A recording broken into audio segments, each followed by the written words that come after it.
राधे राधे, जय माता दी। आज हम सूर्य भगवान को अर्घ्य देने की क्या विधि है, किस प्रकार से हम अर्घ्य दें और अर्घ्य देने का समय क्या रखें। सूर्य भगवान कौन है? सूर्य भगवान, वेदों में सूर्य भगवान को आत्मा कही गई है। किसकी? संपूर्ण संसार की, जड़ व चेतन की आत्मा बताई गई है। और सूर्य नारायण भगवान को शंकर भगवान के नेत्र भी बताए गए हैं। ज्योतिष शास्त्र में सूर्य भगवान को पिता कहा गया है। और यदि आप जन्म कुंडली देखें तो पिता का सुख, यह सब कुछ देखा जाता है। सूर्य भगवान को यदि हम अर्घ्य देंगे तो हमारा आत्मविश्वास बढ़ेगा, कोई भी कार्य हम कर सकते हैं। सूर्य नारायण भगवान जो सूर्य ग्रह है वह हमारे अच्छे होंगे, कुंडली में दरिद्रता का नाश होगा, धनवान बनेंगे, अकाल मृत्यु दूर होगी, आयु में वृद्धि होगी, सर्वव्याधि का नाश होगा। और सरकारी क्षेत्र में यदि कोई विद्यार्थी बहुत ज़्यादा परिश्रम कर रहे हैं, सफलता नहीं मिल रही है, तो आप सूर्य अर्घ्य नित्य प्रतिनित्य रोज दें आप, फिर देखो आपको चमत्कार मिलेगा, आपको सफलता मिलेगी, आपके कार्य में वाद विवाद में विजयी होगी, कई जन्मों का पाप दूर होगा, पिता का सुख मिलेगा, सुख समृद्धि, आपके मान सम्मान प्रतिष्ठा, पद प्रतिष्ठा में वृद्धि होगी, नौकरी में सफलता मिलेगी, प्रमोशन चाहेंगे तो उसमें भी सफलता मिलेगी, शारीरिक बल बढ़ेगा, तेज बढ़ेगा।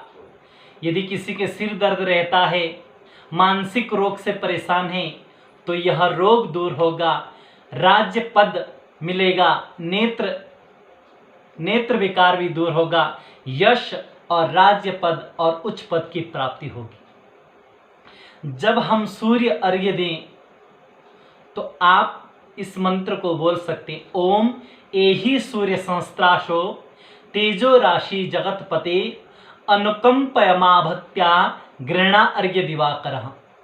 यदि आप इस मंत्र को भी नहीं बोल सकते तो कोई बात नहीं, ओम घृणी सूर्याय नमः, ओम घृणी सूर्याय नमः, इस मंत्र से आप अर्घ्य दे सकते हैं।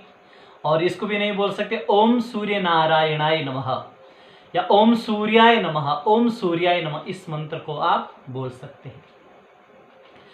और सूर्य अर्घ्य कैसे दें? तो कराभ्याम तो यमादाय गायत्र्या चाविमंत्रितम आदित्याभिमुखं तिष्ठम स्त्रिया क्षिपेत संदयो दुयो। आप जब कलश में जल भरोगे, चाहे वो तांबे का लोटा हो, चाहे स्टील या कोई भी जो आपके पास उपस्थित हो, पीतल का इत्यादि, पर मुख्यतः यदि सूर्य नारायण भगवान की धातु क्या है?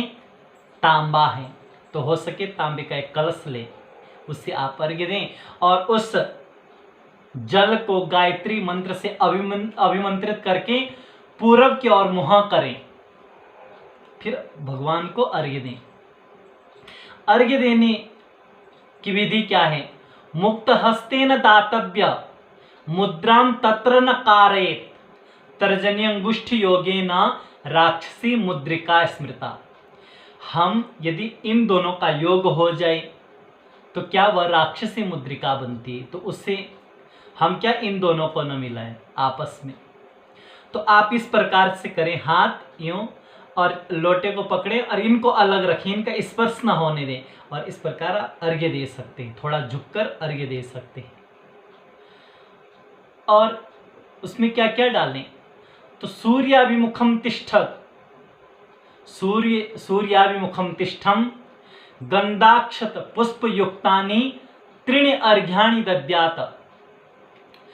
पूरब की ओर मुँह करके उस जल में क्या 3 चीजें डालें? क्या? गंध, अक्षत और पुष्प।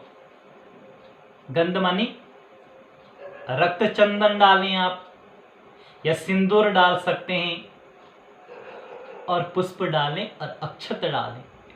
त्रीणि अर्घ्यं, 3 बार अर्घ्य दें, एक बार दिया, दूसरी बार दिया, 3 बार अर्घ्य दें। कब देनी चाहिए अर्घ्य? तो प्रातः काल, जैसे ही सूर्य भगवान आ रहे हैं, आकाश मंडल में लालिमा छा रखे, उस समय आप अर्घ्य दे सकते हैं। और कई लोग सोते रहते हैं, तो क्या करें? देखो, वैसे तो हो सके प्रातः काल की वायु का सेवन करें जो कोई, तेज बढ़े रुज हटे और अमित सुख होए। जो प्रातः काल की वायु का पान करते हैं, सेवन करते हैं, तो उनको क्या तेज की वृद्धि होती है, रुज हटे, रोग दूर होते हैं, अमित सुख होए, अनेक प्रकार का सुख होता है। इसीलिए प्रातः काल सूर्य अर्घ्य क्या ब्रह्म मुहूर्त में उठना चाहिए और अर्घ्य देनी चाहिए, जिस समय आकाश में लालिमा छा रखी। कई लोग सोते रहते तो क्या करें? यदि आपको कोशिश करें कि जल्दी उठें, क्योंकि यदि सूर्योदय हो गया फिर भी आप सोएं फिर भी आप सोएं तो क्या आपका सूर्य कमजोर होगा, इसीलिए आप उस समय न सोएं। और यदि लेट हो गई तो प्रायश्चित स्वरूप क्या करें? 3 अर्घ्य दे दी, चौथी अर्घ्य में क्या करें? दाहिने कान को पकड़ लें, फिर चौथी अर्घ्य दी, तो इसको प्रायश्चित स्वरूप लेना चाहिए। अब भाई कहीं कहते हैं कि हम छत पे, हमारा यहाँ छत ही नहीं है, छत पे कैसे जाएं, कहाँ पर दें अर्घ्य?